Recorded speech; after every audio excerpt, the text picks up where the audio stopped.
Hey everybody, Brady and Brandon back again in the Kabuki Strength Lab with a belt squat video for you today. So this is a movement that's becoming increasingly popular as people are getting more belt squat machines. People are using dip belts to do them as well. And it's a great movement because it doesn't have the same axial loading demands as like a back squat.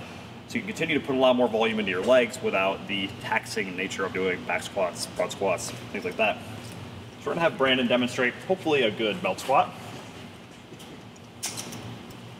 Gonna set up, lightweight on there for right now. What we want to really look for is changes in spinal position, similar to a regular squat. Now, you're not gonna have quite the same detrimental loading to the spine if you are going into flexion, but it's still something we want to avoid to help build up a better squat pattern. Go ahead and squat. And you see Brandon seems to maintain a pretty good neutral position,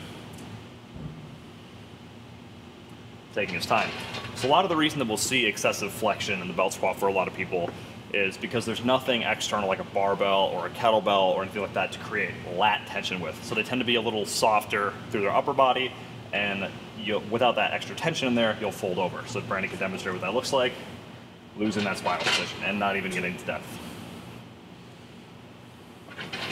And it seems like one of the biggest reasons that people do fold over with the belt squat is because the belt is fairly thick and it's actually pulling you forward. So the biggest thing that we want to make sure that we do, especially on the setup, is making sure that our feet are directly centered over the pulley and not behind or in front of it. Yeah, and something that you can do to try and improve that if you are having trouble keeping that upright position is putting a barbell that's empty or even a PVC pipe across your back to just cue you to use your lats. Another thing you can do that'll probably be a little more effective is using a kettlebell like you would with a goblet squat.